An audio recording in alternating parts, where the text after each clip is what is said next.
सवाल नंबर 1, हमसे पूछा गया कि आवेदन का प्रोसेस अगर जल्दी हो जाए तो बेटर रहेगा। मैं आपको कुछ चीजें स्पष्ट कर दूं। यह आवेदन का मसला आज से आज का चालू हुआ नहीं है, यह 15 साल पुराना है। 15 साल पहले आवेदन लगने शुरू हुए, लोगों ने अपनी दुकानें चालू कर ली, फिर जिन्होंने इसको शुरू किया था वो बदनाम होने शुरू हो गए, फिर रोक दिया गया। फिर 5 साल के बाद यानी आज से 10 साल पहले 2014-15 में फिर शुरू हुए आवेदन लगाने कि चलो शायद अब देश के लोग समझ जाएंगे। तब भी यही हुआ। 2020-21 में भी करना शुरू किया, तब भी यही हुआ। हर बारी जब भी लोगों को समझ दी जाती है, जब भी लोगों को समझाया जाता है, लोग अपने आवेदन लगाने चालू कर देते हैं, क्योंकि इसके अंदर उनको यह लगता है कि अगर थोड़ा थोड़ा पैसा भी इकट्ठा करेंगे तो सारा देश कर्जदार है, हमारे पास खूब सारा पैसा हो जाएगा। वो ये कैलकुलेशंस करते हैं।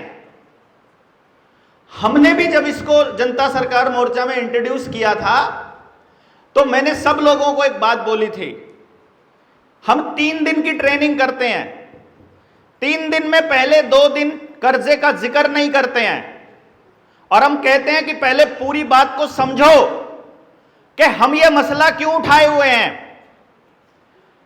हम ये मसला इसलिए उठाए हुए हैं कि क्योंकि पूरा देश कर्जदार है और हम उनको कर्जे से मुक्ति अगर दिला देते हैं तो भैया जी आसान हो जाएगा हम लोगों के लिए वो काम करना जिसकी जरूरत है कि बंदों को बात समझ में आ गई है, वो कर्जे से मुक्ति फील कर रहे हैं और उसके बाद में हम लोग आगे व्यवस्था परिवर्तन की लड़ाई को लड़ सकते हैं।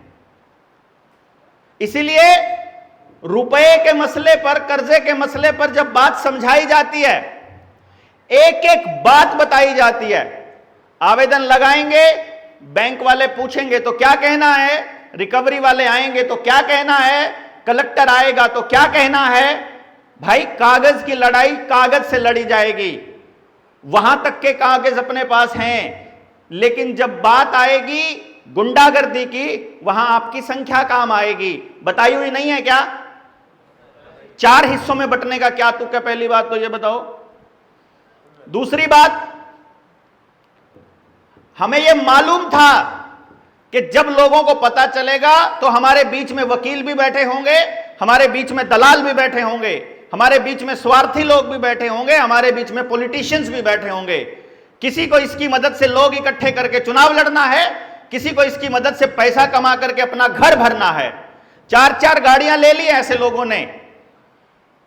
क्या अगला क्वेश्चन पूछा किसी ने कि 1% दिए बगैर काम नहीं होता है? मैं आपको बता दूं, आज तक जनता सरकार मोर्चा के इतिहास में किसी भी व्यक्ति ने, जनता सरकार मोर्चा के व्यक्ति ने 1% नहीं मांगा, किसी ने भी नहीं मांगा। और परसेंटेज कह के मांगा है तो वो जनता सरकार मोर्चा का आदमी नहीं है। ये बात हर ट्रेनिंग में मैं बोलता हूं। अगर उसने मांगा है तो वो जनता सरकार मोर्चा का आदमी नहीं है, क्योंकि मैंने बोला यहां पे लोग अपना काम चलाने भी आएंगे। अगर वो आदमी यहां बैठा हुआ है जिसने 1% मांगा है तो वो हमारा आदमी नहीं है। कम से कम मेरे से कोई मतलब नहीं है, अभी बीच में नहीं। अभी मुझे कहने दीजिए। मैंने बोला? अरे मैंने तो नहीं बोला ना यार, वो जो जहां बोला उसमें मैं था क्या? मेरे से पूछा था उन्होंने वो कार्यक्रम करने से पहले। जिसने पूछा था वो कोई चोर होगा, मैंने नहीं बोला है ना। मैंने आज तक कभी किसी को कहा है, कभी भी नहीं कहा। हमने ये जो थोड़ा बहुत आपसे जो आवेदन के लिए आपसे जो सहायता राशि मांगी जाती है, ये इसलिए मांगी जाती है कि हम दान नहीं मांगना चाहते किसी से कि चलो ये वाला पैसा इकट्ठा होगा, मैं कम से कम किसी को हिसाब नहीं देना पड़ेगा। वो एक साथी ने जवाब दिया, हमको हिसाब नहीं दिया कितना पैसा इकट्ठा हुआ। काहे का हिसाब दें भैया? तुम्हारे दिहाड़ीदार हैं क्या हम? तुम्हारे नौकर हैं क्या हम? तुमसे कोई प्रतिशत मांग रखा है? तुमको किसी चीज की गारंटी दे रखी है? तुमको क्या कह रखा है? हमने कहा ये लड़ाई है हम लोगों के इकट्ठा होकर के लड़ने की। ये इकट्ठा करने का एक बहाना है आप लोगों को, केवल इकट्ठा करने का बहाना। इससे ज्यादा कुछ नहीं है। किसी साथी ने पूछा हम सुप्रीम कोर्ट में दस्तावेज लगा दे, जाइए ना। वो जो जिस पांडे की आप बात कर रहे हो ना, उसको बार बार एम्फेसाइज करके आप बोल रहे हो सुप्रीम कोर्ट का वकील। एक ही वकील नहीं होता है सुप्रीम कोर्ट का। हमने प्रशांत भूषण को भी समझाई है ये बात, ऑन रिकॉर्ड बोल रहा हूं, ये वीडियो में भी आएगी बात। प्रशांत भूषण को बैठ करके 3 घंटे गाड़ी के अंदर समझाया, सारी बात को समझा, और पूरे बात को समझने के बाद बंदे ने समझ में आ गया, सवाल पूछे और बोला कि आप 100% सही हो, लड़ाई लड़ने से मना कर दिया। क्यों कर दिया? पुलिस वालों के पास पुलिस वालों के ऊपर एफआईआर नहीं होती है।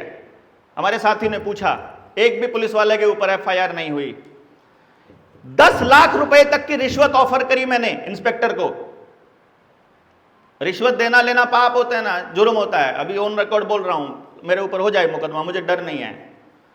लेकिन मुझे किसी ने बोला, मैंने कहा यार ये इतना बड़ा पंगा है। वो बोला एक मेरा इंस्पेक्टर मेरा दोस्त है, मैं जो कहूंगा वो कर देगा, लेकिन वो बेईमान है।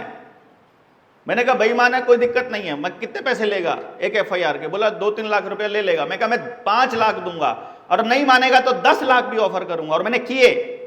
मैंने उसको बोला कि भाई तुम्हें आईपीसी के अंदर नॉन कॉग्निजेबल ऑफेंस है, एफआईआर करनी है, कर दोगे? उसने बोला कर देंगे, सबूत होने चाहिए। मैं कहा सबूत दूंगा, कागज दूंगा, इतने कागज हैं, उसमें से इतने सारे तो लाया हूं, जिसको देखने होंगे देख लेना, जो वकील होगा उसी को समझ आएगा। मैंने बोला कि कॉग्निजेबल ऑफेंस है, ये सेक्शंस लगने हैं। मेज के ऊपर आईपीसी रखी होती है हर एसएचओ के पास, थाने में जाकर के देखना, हर एक एसएचओ के मेज के ऊपर आईपीसी होती है। मैंने कहा खोल कर देखो। अभी खुलवाई, उसको पढ़वाया, उसने बोला हो जाएगा। बोला किसके खिलाफ करना है? मैंने बैंक के मैनेजर के या बैंक के खिलाफ करना है। बोला भैया जी हमको ट्रेनिंग में कहा जाता है पैसे वाले मसले पर एफआईआर करनी ही नहीं है। क्या करोगे आप? बताइए क्या करोगे? उनको ट्रेनिंग में बताया जाता है कि इस मसले पर नहीं पढ़ना है। जजेस के पास जब जाओगे और जब बैंक फंसने लगेगा, जब बैंक के खिलाफ सारे सबूत होंगे, और जब पता होगा कि एक आदमी को अगर राहत मिल गई तो पूरे देश को देनी पड़ेगी, उसी time supreme court, high court, वो सारे के सारे उसको डीआरटी में भेज देंगे कि जाओ डीआरटी में, यहां नहीं लड़ना। सुप्रीम कोर्ट भी वहां भेज देगी कि ये पैसे का मसला हमको नहीं करना, ये डीआरटी करेगा। मैंने बताया ट्रेनिंग के अंदर, ये ट्रिब्यूनल बनाए ही इसलिए गए थे, बताया है ना ट्रेनिंग में। एक एक चीज बताई हुई है, एक एक चीज। जितने सवाल आप लोगों ने पूछे हैं सारे के सारे, एक भी सवाल ऐसा नहीं है जिसका जवाब मैंने अपनी ट्रेनिंग्स में नहीं दिया हुआ है। किसी को लगता है मैंने जवाब दिया हुआ इन सब का? कोई है यहां जिसको पता हो कि ये मैंने जवाब दिए हुए हैं? अगर ये हाथ खड़े कर रहे हैं, इसका मतलब मैंने इन सबके जवाब दिए हैं। इसका मतलब या तो आपने ट्रेनिंग को ध्यान से सुना नहीं, या फिर आप कभी कोई वीडियो नहीं देखते हो, या फिर आप अपना नॉलेज इकट्ठा नहीं करते हो, या आपको सवाल नहीं पूछने, आपको सवाल लेने, आपको मजे लेने हैं कि आप फोन कर दो और हम लोग गाड़ियां उठा करके आपका घर जब्ती करने बचाने आ जाएं। कोई किसी के लिए यहां नौकर नहीं है, किसी का कोई ठेका नहीं ले रखा है, कोई ठेकेदार नहीं है। ठेकेदार नहीं बनना किसी ने। हमने कहा था हम भी ठेकेदार नहीं है आपके। हमने ये कहा था हम आपके साथी हैं, हमारे पास कुछ दस्तावेज हैं। बैठे बैठे बात। मैं डॉक्टर साहब के साथ ही एक बात करूंगा। पूना के अंदर मुझे भी एक पुलिस वाले ने बोला है कि हमें आईपीसी पढ़ाया जाता है, लेकिन हमें इम्प्लीमेंट करने के लिए नहीं बोला जाता। वहाँ हमने जब्ती रोकी थी और उसका डिटेल हम दे सकते हैं। तो मैं डॉक्टर साहब की बात को यहाँ पे भी हमने वो कंफर्म किया है। कोई नहीं, पता है मुझे, मैं ऐसी बात बोलूंगा ही नहीं, ऑन रिकॉर्ड बोल रहा हूं भाई, मुझे जवाब देना पड़ेगा कल को। मैं कोई कमजोर बात या अधूरी बात नहीं कह सकता आप लोगों को, मैं नहीं बता सकता, मैं बरगला नहीं सकता, बहका नहीं सकता। कल को लोग सड़क पर पूछेंगे खड़ा आकर के कि तुमने हमारे को मिसगाइड क्यों किया। एक भाई कह रहा था कि आपकी वीडियो सुनने के बाद लोगों ने इंस्टॉलमेंट भरनी बंद कर दी। ट्रेनिंग्स के अंदर चिल्ला चिल्ला कर बोलता हूं, मेरे कहने से इंस्टॉलमेंट बंद नहीं करनी है। मैं चिल्ला चिल्ला के ये कहा, बात समझ में आ जाए और लड़ने का मन कर रहा और प्रशासन से और सिस्टम से टकराना हो तो ही इंस्टॉलमेंट बंद करना, पूरी बात समझने के बाद। ऐसा बोला है कि नहीं बोला? तो फिर इसका मतलब वो लोग तुम इल्जाम लगा रहे हैं कि भैया तुम्हारे कहने से लोगों का नीयत बिगड़ रही है। नहीं, और यहां जो आए हुए हैं वो हमारे भरोसे नहीं आए हुए हैं। इस देश के अंदर जो जब्तियां इस टाइम चल रही हैं, अभी भी इस वक्त भी किसी ना किसी का घर नीलाम हो रहा है, इस वक्त भी किसी के ना किसी का ट्रैक्टर, किसी की गाड़ी उठाई जा रही है। आप क्या कर रहे हो उसमें, बताना। आप मेरे से पूछते हो ना कि जनता सरकार मोर्चा क्या करेगा या क्या कर रहा है। अभी जिनके जिनके लूट रहे हैं उनका आप क्या कर रहे हो? आप तो यहां बैठे हो। यार जहां तक पहुंच पाएंगे, जहां हमारी ताकत जहां तक होगी वहीं तक तो जा पाएंगे ना हम लोग। उन लोगों तक पहुंचने के लिए ही तो हमें आप लोगों की मदद चाहिए कि हर गली हर घर के अंदर। लेकिन आपको तो दिहाड़ी निकालनी होगी, तो फिर कैसे काम चलेगा? आपको दिहाड़ी खराब होने का खतरा होगा तो कैसे काम चलेगा? वो बोला पुलिस वाले जब आ जाते हैं और नाम लिखने लगते हैं तो पतली गली से निकल लेते हैं। ये क्रांतिकारी हैं हमारे। मतलब हम लोग चले हुए हैं सिस्टम से टकरा करके, जिनका पता है कि क्लियरली कि इसमें दो ही रास्ते हैं, ये रास्ते से हटाएंगे, किसी भी तरीके से हटाएंगे। क्योंकि सिस्टम के अंदर जब हम सिस्टम के लिए खतरा बन जाएंगे, अभी तक तो क्या है, चिल्ला रहे हैं भाई, बोलने वाला है, भाषण दे रहा है, कोई चक्कर नहीं है। पर जिस दिन ये लोग कह रहे थे कि 1 लाख लोग समझे हुए, मैंने 1 लाख लोग आवेदन वालों का बात कभी नहीं करी है। मैंने नहीं कहा कि 1 लाख आवेदन लग जाएंगे जब की बात होगी। आवेदन जितने मर्जी लगे कोई बात नहीं, ये तो 1 लाख लोग समझे हुए कि हमारा मसला क्या है, ये बात तो समझो यार। हम लोग लड़ाई क्या लड़ रहे हैं पहले वो तो समझो यार। हम लोग सिर्फ आवेदन की लड़ाई नहीं लड़ेंगे भैया, हम हाथ जोड़ रहे हैं। जिस भाई को सिर्फ आवेदन की लड़नी है लड़ो। अभी आनंद बोल रहा था कि अलग संगठन बना सकते हैं, भैया बना सकते हो, हर ट्रेनिंग में बोला है मैंने। आप जितने लोग बैठे हो, 150 लोग बैठे हो, 150 संगठन बनाओ, हमें कोई दिक्कत नहीं है। जहां समाज का फायदा कर रहे हो, जनता सरकार मोर्चा उसके साथ है। जहां आपको पैसा बनाना है, जहां आपको चुनाव लड़ने में फायदा चाहिए, हम नहीं है तुम्हारे साथ। सीधी सी बात है भाई। जनता सरकार मोर्चा, मैं जनता सरकार मोर्चा नहीं हूं भाई। अभी एक भाई ने पूछा था कि दुधाल को क्यों निकाल दिया। मैं कौन निकालने वाला भाई? आप में से किसने मैंने ज्वाइनिंग दी है क्या आप में से किसी को? जब मैंने किसी को ज्वाइनिंग नहीं दी तो मैं कौन निकालने वाला? मैंने आज तक किसी को जनता सरकार मोर्चा में शामिल नहीं किया और ना मैंने आज तक किसी को निकाला। ठीक है, किसी को। अभी जो भी आदमी और पूछ रहे हो तो बता दो, और ना मैं कभी निकालने वाला। मैं बात करना बंद कर दूंगा भाई जहां वो आदमी गलत करेगा। कोई भी आदमी गलत करेगा, मुझे नहीं पता, मेरे से कोई मतलब नहीं है उसका। अगर आप लोगों को यह लगता है कि यह आदमी ठीक काम कर रहा है, मेरा भी नाम जनता सरकार मोर्चा के साथ तब तक जुड़ा रहेगा जब तक ये पता चले कि इस आदमी ने धोखा नहीं किया है किसी के साथ मोर्चे में। जब ये पता चले कि इसने किसी से कोई पैसा नहीं लिया, मैंने किसी से कैश मांगा हो, मैंने किसी से काइंड मांगा हो, मैंने किसी से अपना काम करवाया हो, पूरे भारत में किसी से करवाया हो, उसके बदले में एक आदमी आ जाए, एक आदमी, भारत छोड़ो पूरी दुनिया में कोई एक आदमी, तो मैं कसूरवार हूं भाई। 1 रुपया 10 रुपया भी अगर मैंने किसी से बेनिफिट लिया हो अपने लिए, मैं तो बोलता हूं, मोर्चे के पैसे से, संगठन के पैसे से अगर मैंने अपने बच्चे को 1 बिस्किट भी खिला दिया तो समझो मैंने उसको गू खिला दिया। मैं तो बोलता हूं ये बात। हम नहीं, मेरे को परमात्मा ने बड़ा हुनर दिया है भाई। पैसा कमाना होगा, 1 अपॉइंटमेंट का 1.5 लाख रुपया लेता हूं मैं। अभी भी मेरा घर उसी से चलता है। मेरे को 10 लाख रुपया कमाना 3 दिन लगते हैं मात्र, ज्यादा नहीं लगता है। कोई प्रॉब्लम नहीं है। और मेहनत की कमाई मेहनत से कमाता हूं, अपने हुनर से कमाता हूं, लूटता नहीं हूं। अगले बंदे को बोलता हूं कि तुम्हारे बच्चे के बारे में जो बताऊंगा, अगर उसमें 1 लाइन भी गलत बोली जाए तो सारा पैसा वापस ले जाना काउंसलिंग के बाद। लेकिन मैं किसी का पैसा नहीं रखता हूं, तो इसलिए पैसे के मसले पर जनता सरकार मोर्चा पे तो सवाल नहीं उठा सकते। अगर किसी पे पैसे के लिए सवाल उठा रहे हो तो वो जनता सरकार मोर्चा नहीं है, सीधी सी बात है भाई। जनता सरकार मोर्चा पैसे के लिए आवेदन नहीं लगाता है, ना 1% मांगा, ना कभी 10% मांगा।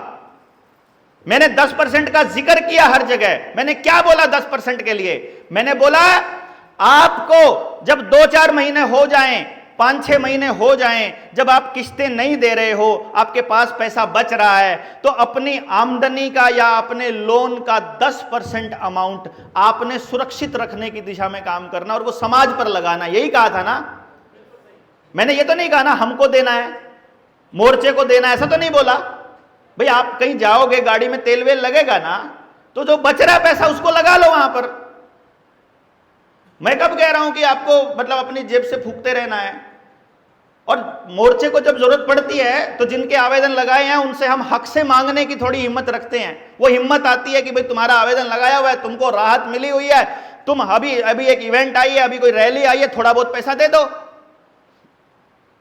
अभी वो 60% की और 40% की बात बोली थी कि आपको बोला था कि 60% तुम रख लो, 40% हम रख लो।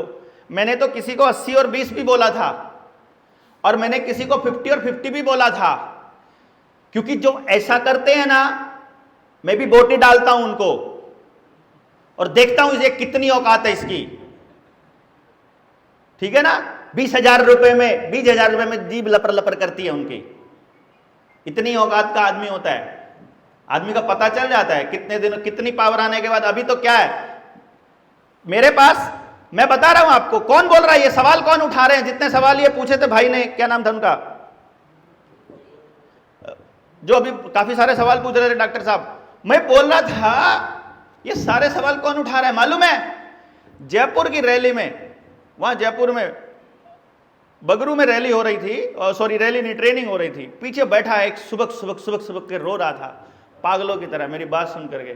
मैं पहुंचा उसके पास कि क्या हुआ भाई? मेरा घर भी नीलाम हो गया है, मेरी फैक्ट्री भी नीलाम हो गई है, मेरा ताले लगा दिए हैं, लाले पड़ गए हैं, आत्महत्या के अलावा कोई दूसरा चारा नहीं है, पूरा परिवार सड़क पर आ गया है, मैं क्या करूं? मैंने बोला अपनी टीम से जाकर के मिलो, देखो जरा, जो भी होता है करेंगे तुम्हारे लिए। करा, उसकी फैक्ट्री का ताला तोड़वाया, उसको अंदर बिठाया। अभी वो वहां बिजनेस कर रहा है ठाट से, और मेरे को बोलता है मैं 10% मांगता हूं। ऐसे हरामियों की बातों में आप आ जाओगे यार? इतनी अक्ल मारी गई है हमारी कि हम लोग छोटे छोटे स्वार्थों के लिए अपने लोगों के ऊपर सवाल उठाएंगे। इसीलिए तो ट्रेनिंग में बुलाते हैं कि बात सुन लो भाई पूरी पहले, कहीं फिर बाद में ना तुम लोगों को कोई भी बहम हो जाए कि तुमको झूठ बोल करके अपने पीछे अपने साथ लगा लिया हमने। जिसको निकालने की आप बात कह रहे हो, हमने नहीं निकाला भैया, वो दूसरे कर्ज मुक्ति वालों के पीछे जाकर के खुद लगा था वो। समझ रहे हैं ना? मैंने नहीं लगाया, अपनी दुकान अलग खोलनी होती है उनको। तो वो क्या करना है क्या नहीं करना है, देखो दूसरा आदमी कौन क्या करता है आई डोंट केयर, मुझे नहीं फर्क पड़ता है, पर हम वो सब नहीं करेंगे। भले ही आप सारे 200-500 लोगों में से भले ही 2 लोग रह जाओ भैया, भले ही हमको व्यवस्था परिवर्तन की लड़ाई लड़ते हुए 20 साल गुजर जाए, 50 साल गुजर जाए, चाहे हम अकेले पड़े रहे, नहीं फर्क पड़ता। हम सच के रास्ते से नहीं हटने वाले हैं, सीधी सी बात यह है। हमने ठगी का रास्ता नहीं चुनना है, हम नहीं चुनेंगे। हमको बिल्कुल शौक नहीं है, ना मेरे भरोसे ये दुनिया आई है, ना आपके भरोसे आई है, ना हमारे भरोसे किसी का कर्जा उतरने वाला है। हम तो निमित्त मात्र हैं भाई, जिसका हो जाए। अभी 2 भाइयों ने बोल दिया मेरे साथ इतनी प्रॉब्लम है, दूसरे भाई ने बोला मेरे को 100% सेटिस्फेक्शन है। किसी का रुक जाता है, किसी का नहीं रुक जाता है। यार भैया मैं घर से आपका कर्जा मुक्ति कराने थोड़ी चला था, वो तो बीच रास्ते में आप मिले, आप प्रॉब्लम में फंसे नजर आए, मैंने आपकी मदद जितनी हमसे हुई हमने करी। अब यहां बीज बो दोगे और उसमें सुबह शाम, सुबह दोपहर शाम पानी डालते रहोगे, खाद डालते रहो, रातों रात थोड़ी बड़ा हो जाएगा यार, ऐसे थोड़ी फल देने लग जाएगा। अपना नियति का अपना काम है करने का, परमात्मा का, प्रकृति का अपना तरीका है काम करने का। हमारे बस की नहीं है ये, हमारी औकात नहीं है कुछ भी करने की, इतने बड़ी व्यवस्था से टकराने की, इतना बड़ा परिवर्तन लाने की अपनी बस की बात नहीं है, या आपके भी बस की बात नहीं है, मैं आपको सही बताऊं। पर फर्क क्या है, अंदर में हिम्मत किस बात से आती है कि आज का काम अपनी ईमानदारी से, 100% ईमानदारी से किया है ना, तो अपन तो एक रात है, रात को सोने से पहले एक बार बोलते हैं तेरा तुझको अर्पण, तू जाने अब क्या लागे मेरा भाई, मैं कुछ नहीं। मैं तो सुबह उठ के पूछता हूं उससे आज क्या करवाना है बता दे, जो करवाना है कर देंगे, नहीं उधर से कुछ आती है आवाज की कुछ करवाना है तो सो जाते हैं अपन, क्यों नींद पूरी नहीं होती। जब लगता है ये करवाना है उठ के चल पड़ते हैं उसी टाइम, चाहे रात को 1 बजे देख लो, चाहे 4 बजे देख लो, चाहे सुबह देख लो, चाहे रात को देख लो, आपको ऐसे ही लगेंगे, हम ऐसे ही करते हुए नजर आएंगे, कभी ऐसे कम नहीं नजर आता। तो एक तो प्रोसेस, जल्दी की जो प्रोसेस थी भैया, देखिए ट्रेनिंग में बुलाने के पीछे पर्पस यही होता है। आप नहीं जानते हैं, आप अपनी जगह पर 100% सही हैं, आप परेशान हैं, मैं उस परेशानी को 100% समझता हूं, पर आप अगर हमारी परेशानी देख लेंगे ना, आप अगर हमें समझ लेंगे तो उस दिन आपको दिक्कत नहीं आएगी। हमारी क्या परेशानी होती मालूम है? हमारी परेशानी ये होती है कि बंदे ने रोते हुए फ़ोन किया कि सुसाइड करने जा रहा हूं, कोई हेल्प नहीं कर रहा है। हमारे दिल पर सीधी लगती है बात, हम पहुंचते हैं सब काम छोड़ करके, उसका सारा काम करवाते हैं, उसका आवेदन लगवाते हैं, मैनेजर से बात करके आते हैं, और बात करने के बाद में और सारी लड़ाई लड़ना चालू करते हैं, और उसको बोलते हैं अब तू सारी बात समझ ले, अब तू सब कुछ समझ ले, और समझ करके अब लड़ाई लड़नी है तुझे, और सिर्फ तुझे मुक्त नहीं होना है, पूरे गांव को मुक्त करना है। ऐसा करके उसको समझा के आते हैं, और वो भी हाँ हाँ समझाते हैं। जानते हो, जब अगले हफ्ते उसको फोन करते हैं कि भैया तुम अपने गांव में मीटिंग रख लो, बाकी लोगों को भी समझ में आ जाए, ताकि पता है क्या बोलता है, मैंने तो 10 लाख का लोन 1 लाख रुपए में सेटल कर लिया। हमें उसके लिए अच्छा लगता है, पर मैंने इसके लिए थोड़ी ना उसकी मदद की थी। अरे मैंने कहा तुम्हारा 1 लाख में सेटल हो गया, फिर भी मदद तो करो यार जो बाकी के फंसे हुए हैं। डॉक्टर साहब इतना टाइम किसके पास है? किसी के साथ लड़ रहे होते हैं, हम बैंक वालों के साथ लड़ रहे हैं, हम उनके साथ बहस कर रहे हैं, और वो कह रहे हैं तुम जिसकी बात कर रहे हो वो तो अपना सेटलमेंट करके जा चुका है। क्या करें हम भाई? हम आवेदन लगा रहे थे और वो पता चलता है वो अपने आवेदन लगा रहा है किसी और के ही। समझ रहे हो? मेरे से आवेदन बनवाया। यहां पे कौन लोग हैं जो पहले भी आवेदन के बारे में जानते थे भाई? है कोई? नहीं जानते थे ना? तो समझ दी हमने रोका किसी को आवेदन मत लगाओ। मुझसे बहुत शिकायतें आई, फलाना आवेदन लगा रहा है, ढिमकाना आवेदन लगा रहा है। और मैंने कहा लगाने दो ना भाई, क्या दिक्कत है? हमारा ही तो काम कर रहा है। कि पैसे ले रहा है तो दे रहा है, अगला तो ले रहा है। हमने तो सरेआम खुलेआम बोला हुआ है कि हम पैसे के लिए नहीं करते हैं। वो जिनका बात अभी कर रहे थे वो अपने मुंबई वाले साथी हैं, 10 लाख रुपया ले लिया यार उनसे, हमारा नाम लेकर के, हमारे साथ फोटो दिखा करके 10 लाख रुपया एक आदमी से ले लिया। बताओ अब क्या करें? और हमारे को 2000 रुपया दे देते हैं तो खरीद लिया। यार ये गलत बात है। ये इस तरह की बातें तो लगती हैं, फिर लगता है कि यार किसके लिए लड़ रहे थे यार, मतलब किन के लिए चले थे आप काम करने, फिर ऐसा फील होएगा ना। लेकिन रुकेंगे फिर भी नहीं हम लोग, पहले बता रहा हूं। आप जितने मर्जी कर लो, टांग खींच लो, लेकिन हम रुकने वाले नहीं हैं, क्योंकि ये तो पड़ा हुआ है, ये तो ब्रेक है, कोई बात नहीं, ब्रेक लगा देंगे, आगे बढ़ जाएंगे। अभी एक साथी ने पूछा कि आसिफ भाई ने पूछा कि आपने मेरे घर के लिए क्या किया और आपने मेरे से कब बात की। अभी कहाँ गए वो? इधर ही बैठे थे, आगे ही बैठे थे, वो पीछे चला गया। भाई यहां पे जो कोई बैठा हुआ है ना, मैंने किसके लिए किया ये बता दो। मैंने तो आज तक किसी के लिए किया ही नहीं। देखो कमाल की बात, मैं क्या कहता हूं कि मैं एक धागा हूं, आप सारे मोतियों को एक सिरे से एक इकट्ठा करके पिरोने के लिए आया हूं, बस खाली मेरा इतना काम है। मैं आपको समझा रहा हूं, समझाऊंगा, पूरा नॉलेज दूंगा, और ये बताता हूं ये ज्ञान युद्ध है। अगर आपने बात समझ ली, आपको बोलना आ गया, तो मैं आपको बताता हूं हमारे हरियाणा में हाई कोर्ट का ऑर्डर, अरे बैंकों की जब्ती के ऑर्डर छोड़ो, सीजेएम का छोड़ो, तहसीलदार का छोड़ो, हाई कोर्ट के ऑर्डर, अभी सुना होगा ना, वो वापस गए सब पुलिस वाले, ऊपर से तहसीलदार के खिलाफ, एसडीएम के खिलाफ एफआईआर का पर्चा दे करके आए। और करे ना करे वो अलग बात है ना भाई, लेकिन मसला यह है कि हाई कोर्ट के ऑर्डर की भी पालना नहीं होगी अगर आपके पास संख्या है, चाहे आवेदन भी नहीं लगाया हो, कोई चक्कर नहीं है, क्योंकि बैंक फॉल्ट में है। आवेदन ये मैंने कहा ये तो बहाना है भाई आप लोगों को इकट्ठा करने का, यार क्यों नहीं समझ रहे हो आप इसको? अभी असली लड़ाई तो इसके बाद शुरू होगी जब हम हाई कोर्ट में लड़ेंगे। जो लोग आवेदन लगा रहे हैं हम उनके बारे में कभी नेगेटिव नहीं बोलते हैं। हमने बोला ठीक है लगाओ, पैसे में मत लूटो यार, कम से कम इतना कर लो बस। बाकी लोगों से मैं यही सलाह देता हूं, और फिर भी मैं ये कहता हूं कि भैया वो हमारा काम इसलिए कर रहे हैं कि अपने लालच में ही सही, और कर्जदारों को तो लेकर के आ ही रहे हैं ना बाजार में, हैं? और जब हमें हाईकोर्ट जाना होगा तो हम उन लोगों को भी मदद करेंगे, ऐसी कोई दिक्कत नहीं है। लेकिन आप अकेले जाओगे ना, आपकी बात हाईकोर्ट सुनने वाला है ना सुप्रीम कोर्ट सुनने वाला है। रही बात कौन से दस्तावेज के बेसिस पर हम लड़ेंगे, अगर आपके पास कोई दस्तावेज है आप लड़िए, आपको कोई मना नहीं कर रहा है, हम बिल्कुल मना नहीं कर रहे हैं, आप लड़िए। लेकिन जैसे आपको पांडे ने बोल दिया कि ये सब बकवास है, इन दस्तावेजों में कुछ नहीं है, आपको बता दूं पांडे को भी हमने कोई दस्तावेज नहीं दिखाया अब तक, ठीक है ना। पांडे को भी सिद्धांत बताया है। एक बात से एक आदमी, कोई भी समझदार आदमी हमको बता दे, सिद्धांत से ऊपर कुछ होता है क्या? सिद्धांत से ऊपर कुछ नहीं होता है।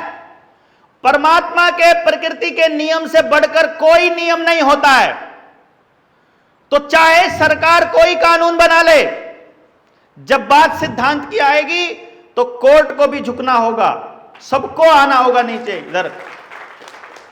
लेकिन वहां पर आपकी संख्या की और आपके संगठन की और आपकी फ्रीक्वेंसी की जरूरत पड़ेगी जब सिद्धांत की लड़ाई लड़ोगे।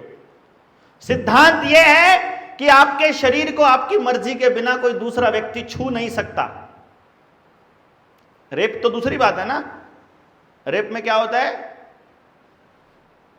कि आपके शरीर के साथ छेड़खानी करके गलत तरीके से जबरदस्ती आपके बॉडी के अंदर कुछ घुसाया जाता है, जैसे कि इंजेक्शन, वो भी रेप है। किया ना सरकार ने हमारे साथ, और हम सैद्धांतिक रूप से जानते थे। बहुत से लोगों ने सर्टिफिकेट बनवा ली और सरकार को कहा जी मैं तो करवा लिया, मैंने तो अपना रेप, है ना। मैं जान के बोलता हूं, ये कड़वी कड़वी बात है ना, चुभे आपको, ताकि पता लगे आपको कि आप सिद्धांत की लड़ाई नहीं लड़ रहे थे, इसलिए भुगत रहे हो। हमने आज भी सिद्धांत की लड़ाई अगर नहीं लड़ेंगे तो अगली संतानें भुगतेंगी। ये लड़ाई इसलिए बार बार एक ही चीज के ऊपर टकराते हैं कि जो चीज सही है बस उसके खिलाफ, उसके साथ खड़ा होना सीखना है, और जो गलत है उसके खिलाफ बोलना सीखना है। यही काम करने के लिए अपन निकले हैं कि आपको बोलना सिखा दें, और कोई पर्पज नहीं है हमारा। और बोलना भी क्या है, गलत के खिलाफ ही तो बोलना है ना, उसमें डरना काहे का भाई।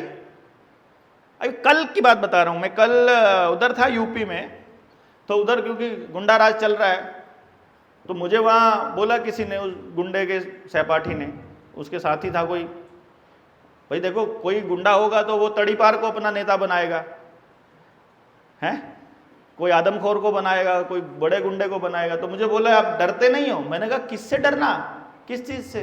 कल ही बोला, पहले भी बोलता हूँ मैं ये बात। बोला आपके, अभी अभिषेक भाई भी बोल रहे थे आपके परिवार के साथ नहीं कुछ कर देंगे तो मतलब वो षड्यंत्र ना कर दें। तो मैंने कहा डरना किस बात का? बोला अगर कुछ कर दें। मैं कहा क्या कर दें, ज़्यादा से ज़्यादा बताओ ना, हद से हद क्या करेंगे? बोला मार मूर दें। तो मैंने कहा मेरे परिवार में तो रिवाज है, मरने का रिवाज है। मेरे दादाजी भी मर गए, उनके पिताजी भी मर गए, उनके पिताजी भी मरे, कभी ना कभी अपने वालों का भी नंबर आएगा, अपना भी आएगा। मतलब हमारे यहाँ तो रिवाज है मरने का। आपके यहाँ नहीं हो तो आप डरते रहो।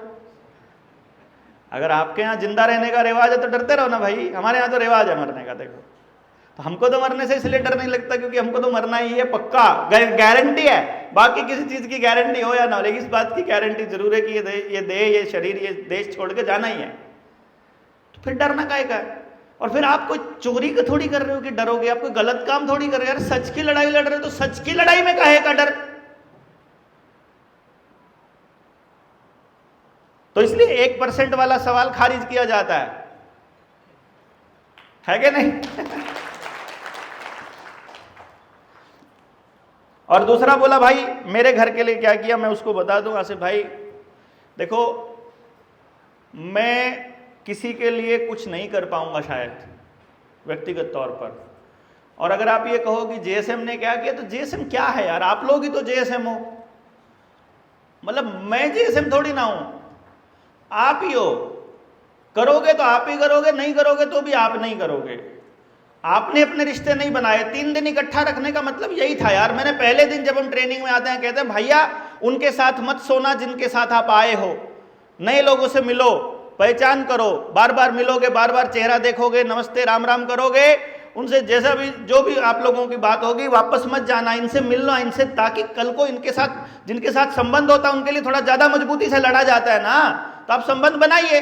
थोड़ा डील करोगे तो पता लगेगा कौन बेईमान है। जो बेईमान है उनको निकालना आसान हो जाएगा, अपने आप ही छोड़ दोगे ना आप उनको। मतलब उसमें कुछ फालतू अपने को कोई नियम बनाने की क्या जरूरत है। जो बेईमानी कर रहा है उसको मारो लात, सीधी सी बात, निकलो यहां से। अभी मैं ये जो नेता खड़े थे ना, जो इधर ठेकेदार खड़े हुए थे 5-6, इन ठेकेदारों में से जो ईमानदार आदमी है उसको छांट लेना, नहीं तो बाकी मारो लात, सीधी सी बात है। इसमें क्या है, कोई भी है। और नेतृत्व कोई दिया थोड़ी जाता है। कोई बोले कि यार बलारा जी आप बता दो, आप कह दो कि ये वाला प्रधान होगा महाराष्ट्र का, अपन नहीं बोलने वाले भाई, समझ गए ना। नेतृत्व कभी भी दिया नहीं जाता है, नेतृत्व स्वीकार किया जाता है ना भाई, है। यहां पर जो मुझे आपने जो स्थान दिया यहां बैठने का, ये स्थान आप लोगों ने खुद ही दिया है, मैं धक्के से नहीं ले सकता यहां पर, ठीक है ना। आप नहीं दोगे अपन नहीं आएंगे इसमें क्या। तो जिसको नेतृत्व कोई नहीं दे रहा वो मत आओ आगे। इसका मतलब अभी स्किल में कुछ कमी है, इसका मतलब तप में कुछ कमी है, तपस्या में कुछ कमी है। जो ईमानदारी से तप कर रहा है उसका साथ देने में किसको दिक्कत होगी भला, और जो बेईमानी कर रहा है उसका साथ देना बिल्कुल नहीं चाहिए, बिल्कुल भी नहीं देना चाहिए। भले ही आप 2 लोग रह जाओ, क्या हो गया, और जब्ती हो जाएगी यार, पहले भी तो हो ही रही थी भाई। जब जनता सरकार मोर्चा सीन में नहीं आया था तब भी तो होनी ही थी, ये तो होनी है। मैं बता रहा हूं अभी भी चल रही है किसी ना किसी की, और अभी होनी है आप लोगों की।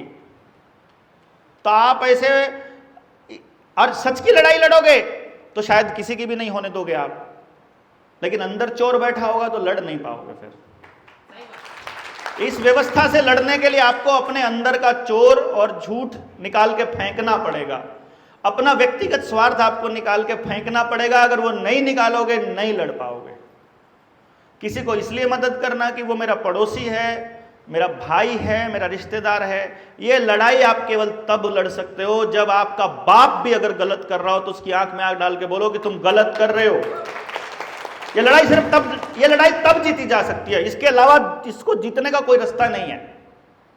सिद्धांत के साथ खड़ा हो गए, अदरवाइज मीठा मीठा लड़ना है, ठीक है, जैसा आपको लगे। मैं साथ नहीं आऊंगा ऐसे लोगों के, मैं अपनी बात बता रहा हूं।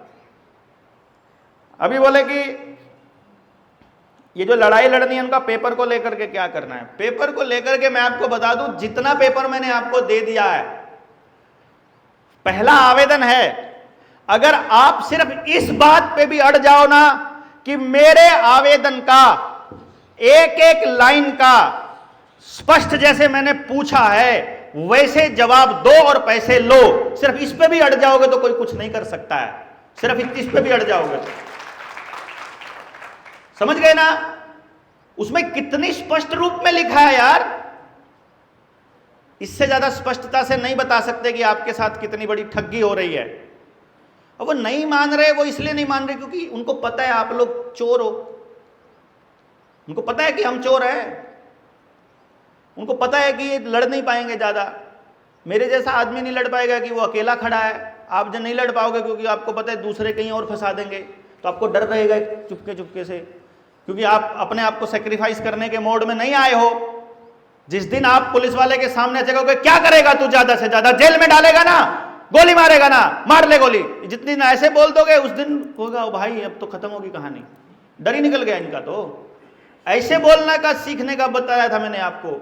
ये थोड़ी कहा था कि भैया जी देख लो आवेदन का जवाब दे दो, ऐसे थोड़ी।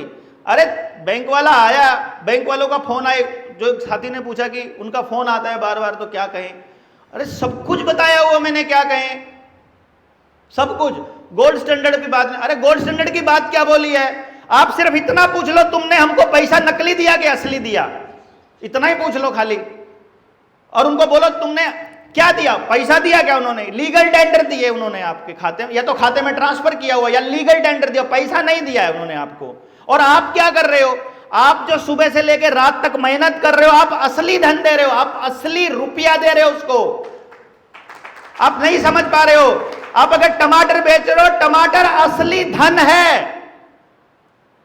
अगर आप गेहूं बेच रहे हो, अगर आप कोयला है, आप पेड़ बेच रहे हो, मेहनत कर रहे हो सुबह से लेकर रात तक, शरीर की ऊर्जा उनको दे रहे हो, वो असली धन दिया आपने उनको। असली धन के बदले में वो धन का टेंडर दे रहे हैं आपको। आप उनसे कैश भी नहीं करवाने की हिम्मत कर पा रहे। 10 का नोट ले जाकर बैंक वालों से लेने की भी हिम्मत नहीं है हमारी। यार हमको सबको पता है कि उसके ऊपर लिखा हुआ मैं धारक को 10 रुपए अदा करने का वचन देता हूं, गवर्नर के साइन है। और हम इतने बुज़दिल हैं, हम इतने अकेले हैं कि हम गवर्नर से कह नहीं सकते कि मेरे 10 रुपए दे, तूने लिख के दिया हुआ है। 10 रुपए भी नहीं मांग सकते यार हम अपने। अब मतलब इतनी कॉमन सेंस मर गई हमारी। उस पर लिखा नहीं हुआ क्या मैं 100 रुपए अदा करने का वचन देता हूं? मांग के दिखाओ 100 रुपए। दे रहा है कोई? उसको बोलो तो मुझे 100 रुपए दो, बता देगा वो। जवाब ही नहीं दे रहा है। तो इसके लिए भी आप लोगों को मतलब इसके लिए भी मैं खड़ा हूं आपके लिए। तो कॉमन सेंस है भाई। जो मैं आपको इसलिए कह पा रहा हूं थोड़ा गुस्से में, थोड़ा जोर से, कि मैं निकला हुआ हूं और मैं सबको बोल रहा हूं कि अब भी निकलो। आप क्या सोच रहे हो कि दोपहर में यार एसी में बैठ लेते हैं, दोपहर को गर्मी होती है बाहर, कोई नहीं मिलेगा। आप मुझे देखना, मैं आपको अभी कल मैं सोच नहीं रहा था लेकिन मैं अपनी वीडियो जारी मैं दिखाऊंगा। मैं अभी आते हुए भी मैं आज तो अकेला था तो मेरी किसी ने बनाई नहीं। कल तो मैं जा रहा था तो साथ में पीछे से बना ली। वो सोनी था मेरे साथ तो उसने मुझे फिर भेजी। मैंने कहा यार ये क्या बना लिया? कहता आप बता रहे थे। मैं एयरपोर्ट पे बैठा हूं फ्लाइट की वेट में, वहां पर भी यही काम कर रहा हूं।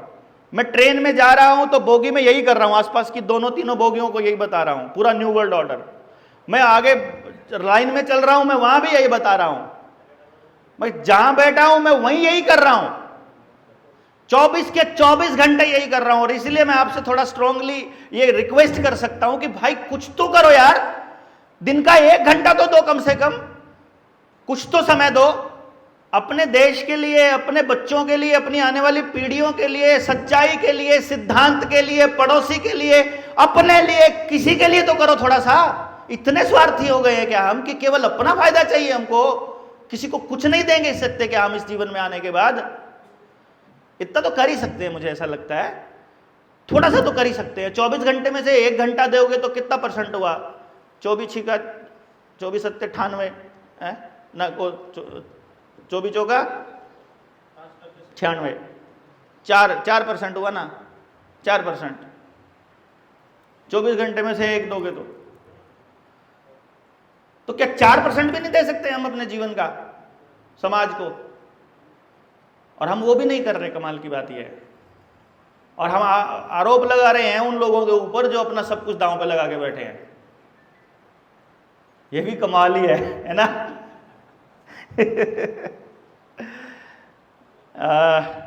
एक भाई बोल रहे हैं कि जो पेपर का क्या करना, मैं आपको बता दूं साथियों। भाई अगर हम आदमी कम है, इसमें मेरी गलती नहीं है। देखो मैं नहीं रुका हूं और मेरा कोई लोन भी नहीं है, मैं आपको पहले बता दूं। ना मेरा कोई लोन है, ना मुझे किसी को कुछ देना है। मैं अपने बच्चे को, अभी भी मेरा बच्चे को 10 साल हो गए हैं कोई दवाई लिए हुए। मुझे भी 27 साल हो गए हैं, मैंने कोई टैबलेट नहीं खाया है 27-28 साल से, कोई एलोपैथी की ड्रग्स नहीं ली। मेरे घर में 19 साल की मेरी शादी हो गई है, मेरी बीवी ने नहीं एलोपैथिक ड्रग खाती है वो की बीवी। तो मेरे घर में ना बीमारी है, मेरे घर में पूरी प्यार मोहब्बत है। मेरे घर में मेरा बच्चा ऑलरेडी सब लेवल पे पार कर चुका है, वो सुरक्षित है, उसको कोई कुछ नहीं कह सकता है। मैं और मेरा परिवार आज पूरा 100% सेफ है। अपना फायदा करना हो तो मैं आज, मेरे पास इतने लोग हैं, एक असेंबली का इलेक्शन लड़ने के लिए 20 लोगों की जरूरत होती है डेडिकेटेड।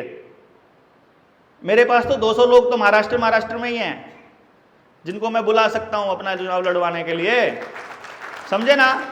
तो मतलब मैं सांसद बन करके और मैं मंत्री बन करके अपना गुजारा भी कर सकता हूं, या बिजनेस करना हो तो खूब सारा पैसा बना के अपना कंपनी चला सकता हूं।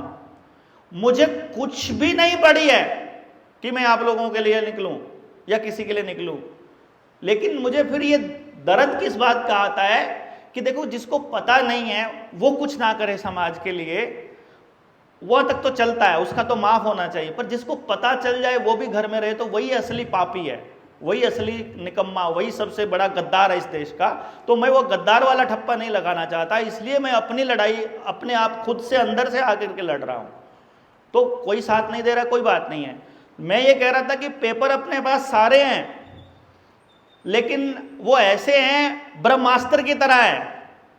आप जाओगे, आपने वहां डाल दी एप्लीकेशन, वो रिजेक्ट होएगी, बिना मतलब जज चिढ़ते रहेंगे और सुने बिना वो गलत बात हो जाएगी। हमारा अगला स्टेप मैं आपको पहले बता रहा हूं, महाराष्ट्र में हम लोग सबसे पहले मध्य प्रदेश में हम लोग सबसे पहले PIL लगाने वाले हैं। हमारा इरादा था इस साल इस महीने में हम अप्रैल में किताब अपनी पूरी छाप देते। लगभग 90% किताब का काम पूरा हो चुका है, 10% भी हो जाता। एक तो हमारा मिस्ड कॉल सर्विस वाला जो नंबर था उसकी पेमेंट नहीं गई 18,000 रुपये, क्योंकि खाते में नहीं था JSM के, हमारे पास पैसे नहीं थे। और फिर वर्मा जी को लैपटॉप चाहिए था, वो बोले लैपटॉप के बिना वो काम नहीं होगा। हमारे पास लैपटॉप के भी पैसे नहीं थे, मैं आपको बता दूं। कहीं आप कह रहे हो ना हिसाब नहीं देते हैं, पैसे नहीं है, मतलब हमारे पास एक्चुअली लैपटॉप का भी पैसा नहीं है JSM के पास, जिसको हम JSM सेंट्रल टीम बोलते हैं। तो वो काम इसलिए लटका हुआ है। अभी किताब छपनी की कॉपी छपनी है, वो भी नहीं पता है कि कहाँ से आएगा, पर अभी तक के सारे काम होते आए, ये भी हो जाएगा। मेन बात ये है कि वो काम इसलिए रुका हुआ है, लैपटॉप की वजह से नहीं रुका हुआ। मेन पॉइंट ये था कि वो तो हम ला भी देते, पर वर्मा जी बीमार हो गए, पिछले 15 दिन से बीमार चल रहे हैं। तो वो अभी थोड़े रिलैक्स हुए हैं। मुझे लगता है 1 हफ्ते में हम लोग किताब पूरी कर देंगे। पूरी करने के बाद उसका डिज़ाइनिंग और उसकी प्रूफ रीडिंग होने के बाद फिर हम लोग किताब छपने के लिए दे देंगे। इधर से किताब छप के एक कॉपी आएगी, वही कॉपी के साथ वो किताब क्या है एक्चुअली मैं आपको बता देता हूँ। वो जितने भी दस्तावेज हमने RBI से और भारत सरकार से इकट्ठे किए हैं, उनकी ही सर्टिफाइड कॉपीज़ को हम किताब में जगह दे रहे हैं, ताकि गांव के हर आदमी के पास वो नॉलेज और वो इन्फॉर्मेशन और वो सारे कागज़ मिल जाएं। हमको रखना नहीं है ये कि दस्तावेज हमको छुपा के रखने हैं या हम आपको देना नहीं चाहते हैं। बात यह है कि अगर वो पब्लिक डोमेन में आ जाते हैं तो ब्रह्मास्त्र चल जाएगा ना, फिर वो लोग उसको गलत तरीके से इस्तेमाल कर लेंगे, मतलब वो ठुस बम हो जाएगा, है ना। हम ये चाहते वो पूरा दस्तावेज मिले आपको, कि उसको एज इट इज अगर आप पढ़ लो तो आपको पता चल जाए कि ये, उसको कोई भी जज पढ़े, उसको कोई भी वकील पढ़े, जरूरत ना पड़े उसको समझाने की। पढ़ और देख, एक एक चीज सरकार ने खुद लिख के दिया हुआ है भैया। जो भी बातें हमने आपको आज तक बताई हैं, वो सारी बातें हमको RBI ने या सरकार ने लिख करके सर्टिफाइड कॉपी दे रखी है। कुछ भी हवा में नहीं चल रहा है, ठीक है ना। पर चूंकि हमारा यह था कि ठीक है स्लो प्रोसेस चलती रहेगी, हमें क्या जल्दी पड़ी है। जिन लोगों को, जिनका सब कुछ बर्बाद हो रहा है, अगर उन्हीं को जल्दी नहीं पड़ी है, उनको नहीं करना है, तो फिर हम क्या करें, फिर हमारा क्या रोल है। तो वो हमारा प्लान ये है कि पहले हम मध्य प्रदेश में अपना वो लगाएंगे PIL, और हमको पूरा यकीन है कि वो रिजेक्ट होगी वहाँ से, मैं आपको पहले बता रहा हूँ, कहीं आपने कहो। और उसका पर्पज़ ये है कि वो रिजेक्ट हो जाए। रिजेक्ट होने के बाद हमको मालूम पड़े कि वो, क्योंकि जब वो रिजेक्ट होती है PIL तो उसमें लिखा जाता है क्या रीजंस हैं, वो रीजंस पूरा करके और फिर पूरे भारत में एक साथ लगाया जाए, दोबारा वहीं पे भी लगाया जाए और फिर पूरे भारत के हर स्टेट में लगाए। क्योंकि हमको पहले तो हमें ये पता होना चाहिए ना कि हमारे आवेदन में, हमारी PIL में, हमारे दस्तावेजों में कुछ कमी अगर रह गई है, जहां कोर्ट एक बार एक्सेप्ट कर लिया उसके बाद रगड़ डालेंगे, फिर कोई चक्कर नहीं है, फिर किसी को नहीं छोड़ेंगे, फिर सारे बैंक भागेंगे। अब बैंक भाग गए, और बैंक भागने के बाद ये व्यवस्था चरमरा के गिर गई। वो व्यवस्था बनाने के लिए फिर कौन ठेकेदार आएगा, फिर आएंगे हमको बनना है प्रधान, फिर जूत बजाएंगे आपस में। अरे अभी कुछ कर लेंगे तो हमको अपने नेतृत्व पता चल जाएगा कि कौन सही काम कर रहा है। काम कर नहीं रहे हैं, प्रधान की चाहिए सबको, है?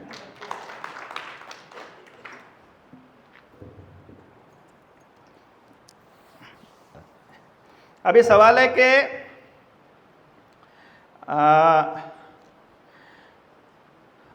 साथी ने पूछा है कि रेगुलर EMIs बाउंस करके मैं आपसे जुड़ा था और कहाँ तक सही है। तो मैं आपको बता दूं साथियों कि मैंने कभी नहीं कहा कि आप रेगुलर EMIs नहीं भरो। सुनील भाई ने बोला है अगर, तो वो भी पूरी बात समझाने के बाद ही बोला है ना। देखो हमने जो भी बात बोला, अगर मान लो सुनील भाई ने ये बात बोलने से पहले ये लाइन ना जोड़ी हो तो मैं उसको ऐड कर देता हूं। और चूंकि आप अभी जुड़े हुए महीना 2 महीने से, तो कोई लंबा चौड़ी बात नहीं हुई है। आप अपना मतलब इसका, अगर आप ठीक ठाक EMI दे रहे थे तो कंटिन्यू कर दीजिए, हमारे कहने से बंद मत कीजिए। अगर हमारे कहने से बंद करना है तो पहले पूरा मसला समझिए, देखिए आपके साथ ठगी हो रही थी, आप होते रहने देना चाहते हो तो उनको दीजिए पैसे, और आपको लड़ाई लड़नी है तो फिर आप आइए खड़े होकर के। फिर उसमें हमारा क्या रोल है? हमारा क्या रोल है? हम तो दस्तावेज प्रोवाइड करके हम तो क्या कर रहे हैं, हमने तो आपको फिर इकट्ठा ला के खड़ा कर दिया, फिर हम आपको इकट्ठा कर देंगे। हम तो आपको इकट्ठा करके रखने का काम कर रहे हैं कि भाई एक दूसरे का साथ दो, एक दूसरे के साथ खड़े हो। और हम में अगर हमारे लीडर्स इकट्ठे नहीं होने देते हैं, अगर आपका कोई भी लीडर, मैं आपको एक कहानी बताता हूं, अगर आपका लीडर काम नहीं कर रहा है, देखो किसी ना किसी के माध्यम से आप जेएसएम से जुड़े हो ना, कोई यानी आपसे पहले जुड़ा था, तो जो आपसे पहले जुड़ा था वो आपका लीडर है इस टाइम पे, वो आपको लीड कर रहा है। अगर वो किसी की बुराई कर रहा है, अगर वो किसी के बारे में इधर उधर कुछ कर रहा है, अगर वो खुद काम कम कर रहा है, दूसरों की बुराई ज्यादा कर रहा है, तो सीधा सीधा उसको साइड में करो और जेएसएम से डायरेक्ट जुड़ो, कोई चक्कर ही नहीं है।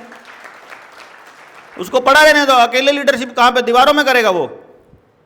बिना आदमियों की लीडरशिप कहां से होती है कि नहीं? फालतू चक्करों में पड़ने की जरूरत नहीं, आप संभालो कमान, आप उससे बेटर कर सकते, कोई दिक्कत नहीं। ये थोड़ी है कि आपसे, अभी एक साथी था वो बोला जी हम उनको भी नाराज नहीं करना चाहते हैं। मैंने कहा क्यों? वो उन्होंने हमारा आवेदन लगवाया था, तो तुमको खरीद लिया क्या? आवेदन लगवाया था तो? अरे आवेदन लगवाया था उसने खरीदने के लिए थोड़ी लगाया था, आपकी मदद करने के लिए लगाया था, उसका फर्ज था करने का, उसने कर दिया। अब आप सही और गलत का फैसला लो।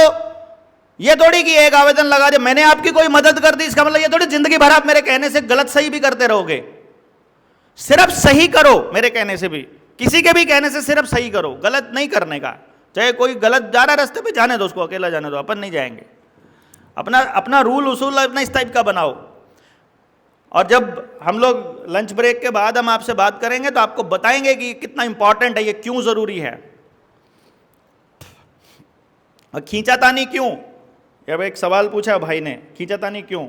अरे भैया खींचातानी नहीं होगी तो पता कैसे चलेगा मजबूत कौन है और कमजोर कौन है? हैं? खींचातानी बड़ी अच्छी चीज होती है।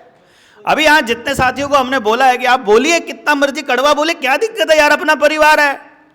खींचातानी, भड़ास निकलनी जरूरी है ना भैया। आपका पता लगना चाहिए आप क्या चाहते हो। आपको पैसा कमाना है, बताओ ना यार पैसा कमाना चाहता हूं। पैसा कमाने के इतने सारे लोग खड़े, इतने सारे लोगों के होते हुए आप पैसे में किसी से पीछे रह जाओगे? कमाल, सवाल ही पैदा नहीं होता यार। मेरे को बताओ, आपको पैसा कमाना है ना, आप में से जितने लोगों को, आवेदन वाले से मत कमाओ, मैं आपको पैसा कमाने का तरीका बताऊंगा। जितना चाहो उतना कमा लेना यार, मैं आपका साथ दूंगा। मेरे पास ये जो मेरी विद्या है, मैं जिसका 1.5 लाख रुपए लेता हूं, मैं इसका फ्रेंचाइजी देता था पहले। पूरे इंडिया में 65 फ्रेंचाइजी था इसका, और फ्रेंचाइजी काम करता था, अपने को 20% रॉयल्टी आता था, अपन मौज में थे। पर जिस दिन समझ आया कि भैया ये जो है ना, इसको समाज के लिए समर्पित करना है, तो फिर पैसा बीच में से हटाना पड़ेगा। तो हमने इसको फिर पैसा बीच में से हटाया, और कुदरत से जो मेरा प्रॉमिस था मैंने उस पर रहा मैं, कि मैं इससे सिर्फ अपनी ज़रूरतें पूरी करूंगा, मैं अपने ऐशो आराम पूरे नहीं करूंगा इससे।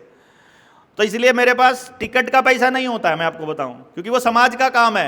मैं अपने बच्चों की कमाई उसमें से नहीं दूंगा, मैं उसमें से। समाज का काम समाज के पैसे से होगा तो ठीक है, आप लोग इकट्ठे होकर के दोगे तो ठीक है।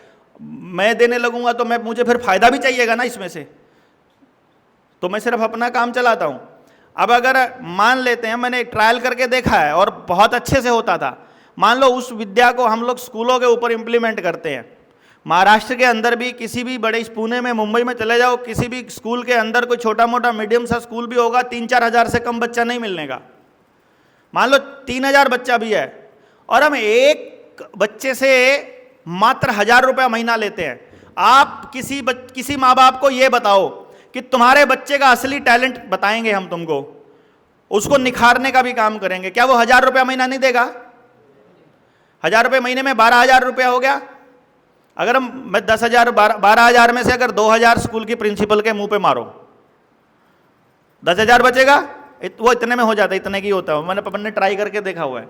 10,000 रुपया एक बच्चे से लेते हो तो 3,000 बच्चों के स्कूल में 3 करोड़ रुपया रखा है।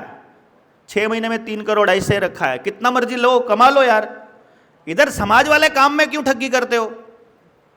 पैसा को वो मेरे से वो ले लो सारा का सारा, मैं सारी टेक्नोलॉजी आपको ऐसे ही दूंगा। आप बोलो मेरे को पैसा कमाना है बस, खाली कि हमको पैसे के लिए करना है। ठीक है ना, कोई दिक्कत थोड़ी है, पैसा कमाना कोई गलत थोड़ी है। हमको आप में से अगर कोई करोड़पति बनेगा तो हमारे को चंदा भी तो लाखों में देगा है? तो हमको डरने की जरूरत क्या अपने साथियों को करोड़पति बनाने में यार। हमारा कोई साथी काम कर रहा है, उसको उससे हम उसके प्रोडक्ट खरीद के उसको बना देंगे लखपति, हमें को क्या दिक्कत है। अगर वो सच्चे प्रोडक्ट बेच रहा है, अच्छे प्रोडक्ट बेच रहा है और समाज के लिए काम कर रहा है, उसकी मदद करेंगे हम, उसको पैसा बंधेंगे, वो अपनी टिकट का पैसा तो देगा ही किसी ना किसी दिन। इतनी मदद हो जाए बहुत होती है अपने को कौन सा यहाँ सब कुछ लूटना है? अपने काम चलाने, जो अपने समाज के काम करने वाले हैं उसको मदद करने वाले लोग भी चाहिए, और हम अपने ही लोगों को ऊपर उठा देंगे, उसमें कोई दिक्कत नहीं है। तो ये खींचातान इसलिए जरूरी है ताकि हमें अपने लोगों की मंशा पता चले। हमारे लोगों की मंशा लीडरशिप की है, तो आप आइए ना आगे आकर के लीडरशिप कीजिए ना, हमें तो चाहिए लीडर यार। हमको लीडर्स की कमी है, देश के अंदर नेताओं की कमी है, पर नेतृत्व कीजिए आप। उसके अंदर खड़े होकर के लड़ने का, सबसे आगे जेल जाने का, सबसे पहले गोली खाने का, सबसे ज्यादा बोलने का, सबसे ज्यादा ट्रैवल करने का, सबसे ज्यादा सेक्रीफाइस करने का हिम्मत तो दिखाइए आप। आपको कौन नेता नहीं मानेगा, क्या दिक्कत है? पर घर पे बैठ के नहीं चलेगा ना भाई, ये नहीं चलेगा। बिजनेस भी करोगे, नेतागिरी भी करोगे, ये नहीं चलेगा, है कि नहीं? तो ये खींचातान अच्छी बात है, हमें एक दूसरे की मंशा पता चलती है। जो मंशा पता चलती है तो हम एक दूसरे के साथ बैठ के कर सकते हैं कि भाई तू को बता, तेरे को ये चाहिए तो तेरे को दे देंगे, क्या टेंशन है। अपन जो तुझको चाहिए वो मिल जाएगा, जो हमको चाहिए वो तू दे दे, यही तो है। हम सबका उद्देश्य पूरा होगा तभी तो सारे इकट्ठे चलेंगे। ये थोड़ी होगा कि आप सारे मेरे लिए तो कर उठ के घर से आ जाओ और मैं आपके लिए या कोई और साथी आपके लिए ना, ऐसा थोड़ी चलेगा। तो यही हमारा इकट्ठा होने का पर्पज है, इससे भागना नहीं है।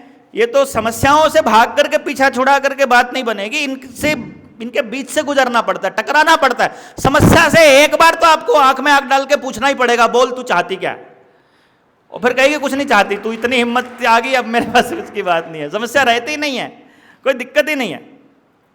धारा 80 के बाद कितने आवेदन टोटल लगे हैं, 1 लाख लोगों के बाद क्या करना है, गूगल फॉर्म से जो डाटा इकट्ठा हुआ ये बताओ। अच्छा, ये अब उनके आ गए ना सवाल। अच्छा, और वर्मा जी के डॉक्यूमेंट वाला सवाल बता दिया मैंने। यूनिक आईडी का सवाल पूछा है, आप जिस साथी ने आपका आवेदन लगाया उसी से पूछो कि वीर सिंह के पास जो रजिस्टर्ड में नंबर है वो नंबर बता दो आप मुझे, वो यूनिक आईडी है आपकी। उधर रजिस्टर में जो नंबर है वो देख लो। आपके पास सबके पास वीर सिंह का डायरेक्ट नंबर है, 98 96 98 24 28 नंबर है। मैसेज करके पूछ लो उससे कि भैया हमारा आवेदन का नंबर क्या है। हफ्ता वेट कर लेना, क्या जरूरत पड़ी है, छोटा सा क्वेश्चन है तो थोड़ा देख के, जब डायरी रखी होगी पास में तभी बता पाएगा ना वो, है ना। तो ऐसा करके वो हम लोगों को मालूम पड़ जाएगा कि हमारा नाम आवेदन वहाँ गया हुआ है कि किसी ने यहाँ से ही अपने आप ही लगा दिया घर पे बैठे बैठे, ठीक। और मैं बता देंगे, वो वीडियो आएगी उसमें भी पता लग जाएगा और बाद में भी लिख देंगे। और धारा 80 के बाद मैंने बता दिया ना क्या करेंगे हम लोग, हमको PIL लगाना है धारा 80 के बाद। और जो नोटिस उनका आता है उसका रिटर्न जवाब दो आप। रिटर्न जवाब में अगर आपने सिर्फ अपनी ट्रेनिंग करी हुई है तो आपको रिटर्न जवाब पता है, आप अपने हाथ से लिख के भेज दो। मैं आपको फिर बता रहा हूं, हमारा इंतजार भी करने की जरूरत नहीं है। जितनी बातें हमने आपको बताई हुई है, एक भी बात हवा में नहीं है, एक भी बात नकली नहीं है, एक भी बात में आप फंसने वाले नहीं हैं। आप कन्फर्म करके पूछो कि ये वाली बात हमने ट्रेनिंग में बोली है कि नहीं बोली है। जैसे हमने बोली है, जैसे मैंने बोली है, वो आप वैसे की वैसे भी आप उसमें लिख दोगे ना, वैसे के वैसे अपने हाथ से लिख दोगे, तो भी बैंक वालों के पास जवाब नहीं है। और फिर मैंने तो सबसे बात करने का तरीका अपनी वीडियोस में बताया हुआ है कि रिकवरी वाले आते हैं तो वो क्या उनके अधिकार हैं, क्या आपके अधिकार हैं, DC आता है तो क्या है, बैंक वाले आते हैं तो सबका बोला हुआ है। नीडर इंडिया वाले चैनल पे आप जा करके देख सकते हैं, उस पर ना आपको मालूम पड़ जाएगा। और जो डेटा इकट्ठा हुआ था, एक साथी ने बोला था कि हमको डेटा नहीं मिलता है। देखो साथियों, डेटा ऐसे किसी की जानकारी देना मुझे लगता है गलत है ना। अब जनता को पता होना चाहिए डेटा, जनता को नहीं पता होना चाहिए डेटा। आप में से जो साथी काम कर रहे हैं रेगुलरली और हेल्प करने के लिए कर रहे हैं, उनको पता होना चाहिए। अब अगर जनता सरकार मोर्चा में आप मुझे कुछ मानते हो थोड़ा बहुत कि भाई ये आदमी थोड़ा काम कर रहा है, तो फिर इंतजार कर लो PIL लगाने का। और अगर आपको अपनी PIL लगानी है तो जितना आपके पास डेटा इकट्ठा आप उसी से लगाओ। फिर हम लोग वो डेटा नहीं देने वाले हैं, किसी को नहीं देने वाले हैं। वो डेटा इसलिए दिया था, हम आपसे मांगेंगे, आपने नहीं देना है तो आप मत दीजिएगा, कोई दिक्कत नहीं है।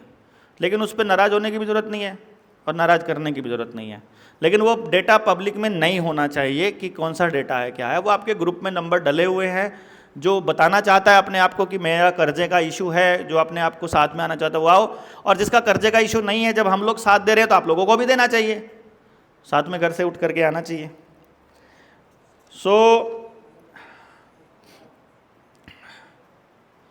वो कह रहे हैं कि कोई दूसरा कोई नहीं कर सकता है क्या सुप्रीम कोर्ट में, मतलब ये सवाल था दलाल साहब का। तो मैंने बताया कि आप कोई भी कर सकता है। देखो मैं कोई किसी को नहीं रोक सकता है ना, और मैंने अगर ये कह रहा हूं कि कोई नहीं कर सकता तो उसका ये मतलब था कि आप करोगे तो, लेकिन आपको वो दस्तावेज आपको नहीं मिलेंगे। वो क्यों नहीं मिलेंगे वो मैंने पहले स्पष्ट कर दिया आपको, है ना। बहुत से लोगों ने ट्राई किया था। एक दिन की बात बताता हूँ, वर्मा जी मेरे साथ ही बैठे थे, वो फ़ोन किया उसने, जिस मैं बता रहा था ना, जिस चोर की बात बता रहा था जो हम पे आरोप लगाता था, उसी के साथी ने फ़ोन किया मुझे तो वो मेरे को बोलता है, वो वर्मा जी को बोलता है, वर्मा जी हाँ जी कागज़ तो दे देते वो। वर्मा जी बोले वो तो भाई देवेंद्र के पास है, बलारा जी के पास है। अरे उस चोर को क्यों दे दिए, वो तो करोड़ों रुपए बना रहा है, उसने तो, उसका तो बेटा भी आवेदन लगाने लग गया है, अब तो उसने भी मैदान में उतार दिया है, अब वो हिमाचल में उसने तो लैंड खरीद ली है, और वो तो मतलब वो तो पूरा वो कर रहा है तो वर्मा जी बोले अच्छा मुझे पता नहीं था। ये मैं वीडियो में बोल रहा हूँ, उसको नहीं पता है, पर वो वीडियो देखेगा तो पता चल जाएगा कि वो तेरे की साथ ही बैठा था तो मैंने फिर वर्मा जी ने उनको बोला कि देखो भाई अब जाना तो पड़ेगा आपको बलारा जी के पास ही। वो बोला नहीं उनके पास नहीं जाएंगे अब हम।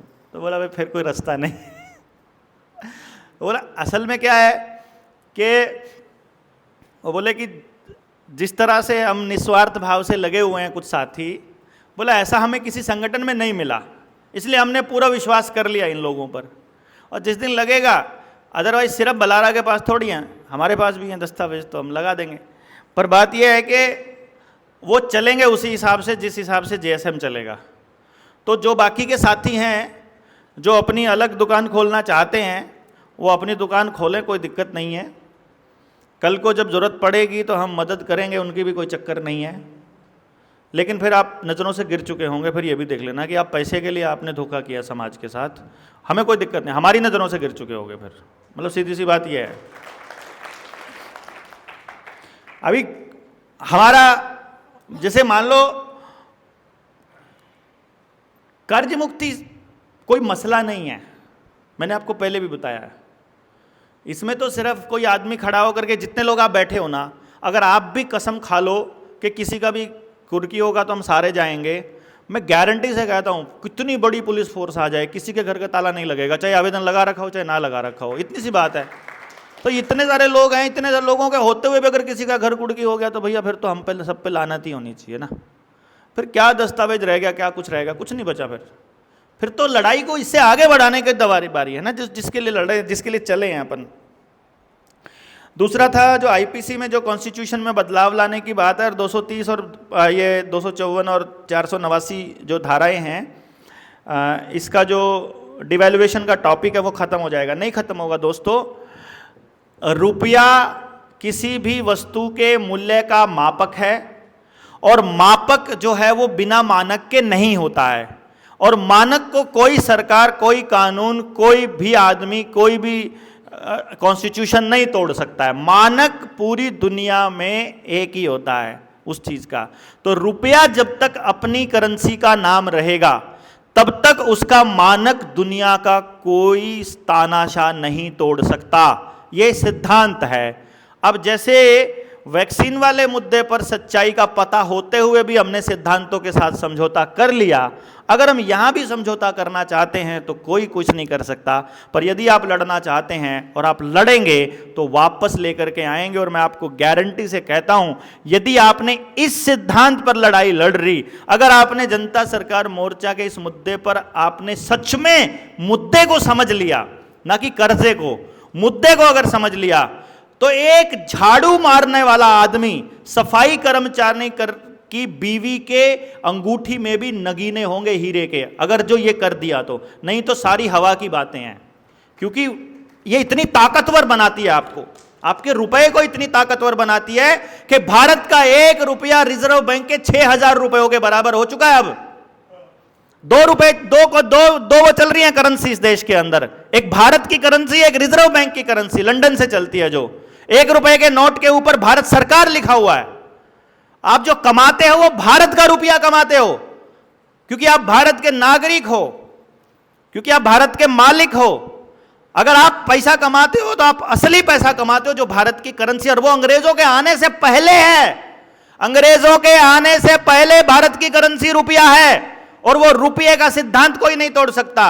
तो जो अंग्रेजों ने हमको नोट दिए 2 रुपए और उससे ऊपर का नोट दिया, 1 रुपए का नोट रिजर्व बैंक नहीं छाप सकता, क्योंकि वो भारत का है, वो रिजर्व बैंक का नहीं हो सकता। और रिजर्व बैंक भारत का नहीं है, रिजर्व बैंक इंग्लैंड का है, सब्सिडरी शाखा है ये, वहां की बैंक ऑफ इंग्लैंड की, सेटलमेंट की, इंग्लैंड वाले की। तो जब रिजर्व बैंक 2 रुपया उससे ऊपर का नोट छापता है तो वो उस नोट की गारंटी ले, उसकी बराबर का सोना रखता है अपने पास, यानी वो रुपया अपने पास सुरक्षित रखता है।